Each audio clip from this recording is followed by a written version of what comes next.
Professional football. It's not all fun and games. Those hard bodies being crunched into the turf are being crunched into an awful lot of dollars as well.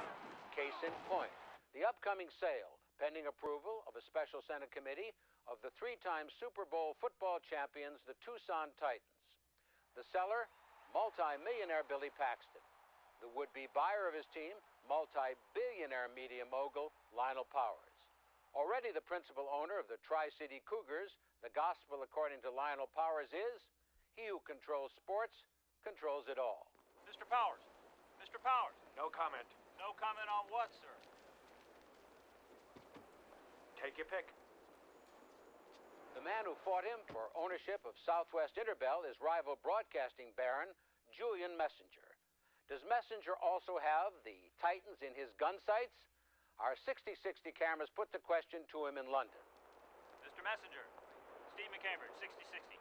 Any thoughts on Lionel Powers' bid to buy? Excuse me, it's not my practice to talk about Mr. Powers. Well, in fact, you two don't talk at all, is that correct? Well, yes, of course we talk, only not to each other. Verdi. Is there any possibility that you might try to acquire the Titans for yourself? Any comment on that, sir? I have no interest in being in the news. I merely reported, so I thank you very much. Reluctant as both men are to go public with their views, 60/60 has managed to obtain this rare footage of Lionel Powers at a recent shareholders meeting. It's no secret that my father started out cleaning septic tanks. Ever eager for expansion, he quickly realized there was not one of his cesspool subscribers who did not subscribe to the local newspaper as well. Understanding this synergy between the papers, news, and toilet, he bought the first of over 36 publications, filling them mainly with what he intuited as the public's chief and insatiable interest, that is to say, who was sticking it to whom. To those who contend that a steady diet of the titillating and the inconsequential tends to render society incapable of dealing with life's harsher realities, I say, let them offer more uplifting fare. It's a moot point in any case, as I have become one of the half-dozen chief gatherers, editors, and suppliers of intelligence to the world. But I am happily most ecumenical. Whatever the topic, large or small, each of you is entitled to my opinion, and I will fight for the death for your right to agree with it.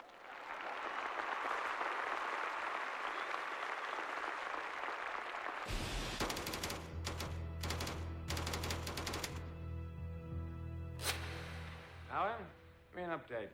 How did everything go in Tucson? Tony and I had a very constructive visit with Billy Paxton. He'll do just fine with the committee. Good work.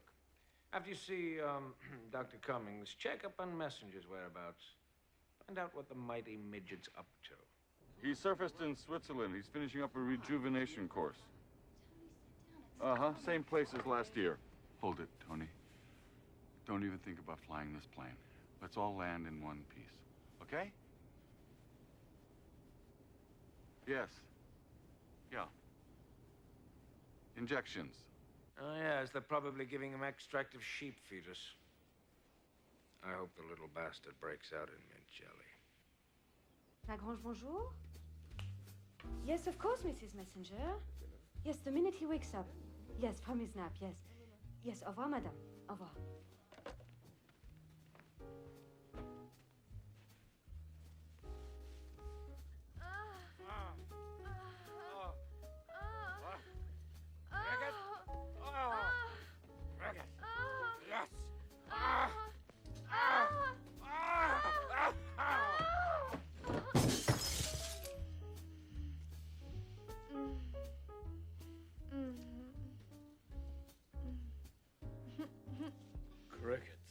Cricket, you're a bad little cricket. I'd rather I didn't. But they don't mind sex?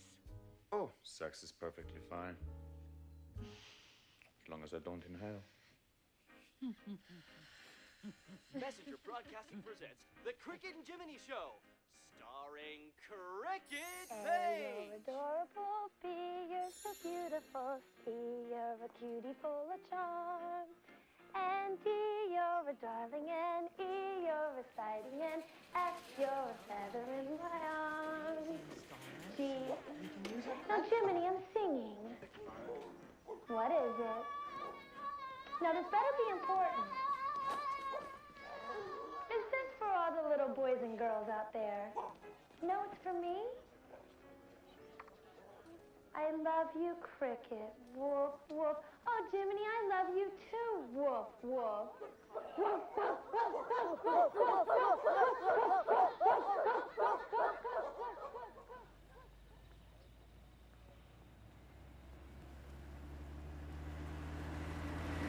Morning. Morning. Morning. Morning, TV. Morning, Stacy. Want a second opinion? The Nielsen's. Cricket killed us in the ratings again.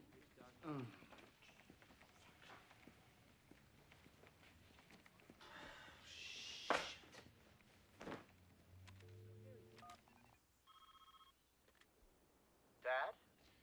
I've seen the numbers. We've got to torpedo that bimbo somehow. That time slot's a goddamn jackpot for Messenger's network.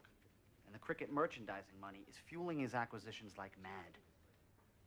People just can't get enough of that fucking pixie. Did you know that Marvel Sears used to do precisely that to her on a regular basis? Marvel? Our Marvel? He had a thing with Cricket Page. Oh, yes. Until his wife found that lipstick smear on his seatbelt. Why don't you give the coach a call? Tell him I'd appreciate it if he'd contact little Miss Muffet and, shall we say, reinsert himself into her life. Marvel and Cricket Page. Huh. Bottom line, everybody has done it with everybody. And whoever hasn't, most assuredly will. Ah, there he is. Hello, darling. Julia. Frida. What? You look wonderful. Welcome back, big guy. I really missed you. You should have stayed gone longer, Grandpa. One doesn't wage war from Switzerland, darling boy. The front line is wherever Lionel Paris is. 2 days out of the country. He pulled the carpet from under me on Southwest Interbell. I've no intention of letting him do the same with the Titans. Who controls sports controls it all. Ask Murdoch, ask Turner, ask the abominable powers. Pay TV is a river of money, a raging torrent of dollars and pounds, and Swiss francs and French francs, and lira and Deutschmarks and currencies beyond counting. Only sports lets the townspeople forget their dried-up marriages, the dead-end jobs, the dusty dreams that all the six-packs in the world cannot wash away. And while they're rooting for the winners that they themselves can never be, you promote all your series, your movies, you name it, to bombard what's left of the poor bugger's senses.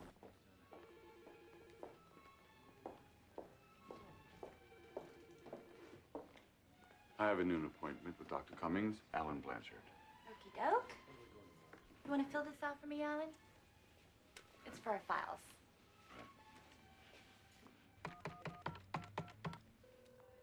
Hello. Marvel. Tony, cracked up another plane, huh? How's your back?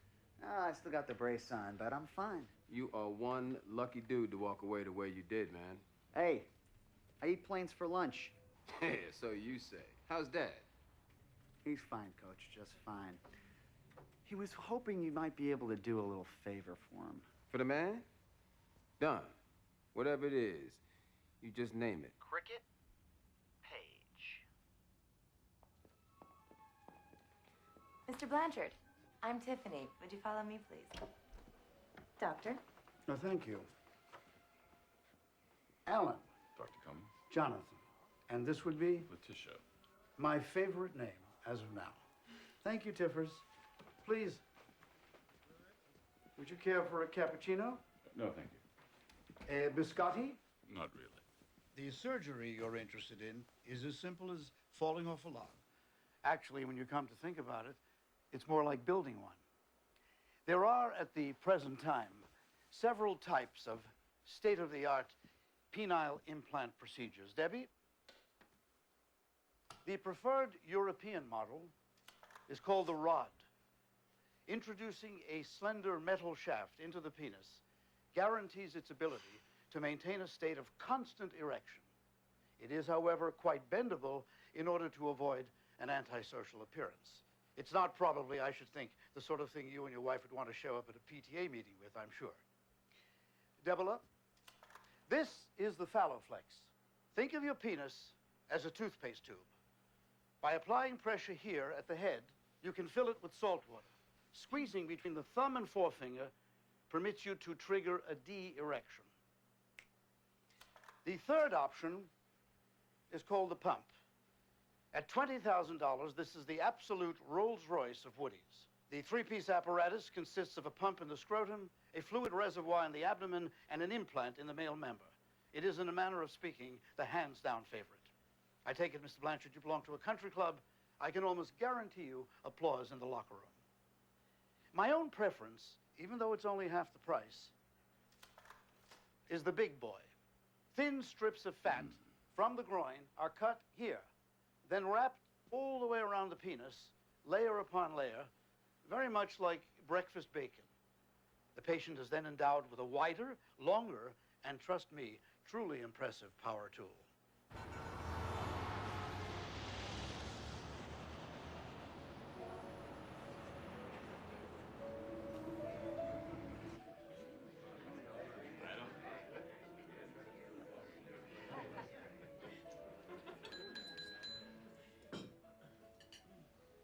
To wish my grandson Philip one more ounce of luck on his forthcoming union with the miracle whom we all know as Lindsay could well be looked upon as being a touch greedy. Let me ask you instead to join me in wishing the same for his best man. The apple of my other eye, my equally grandson Peter. May he not know one bonanza more, not one contentment less. And to our wonder of a Julian, whose goodness sustains us all.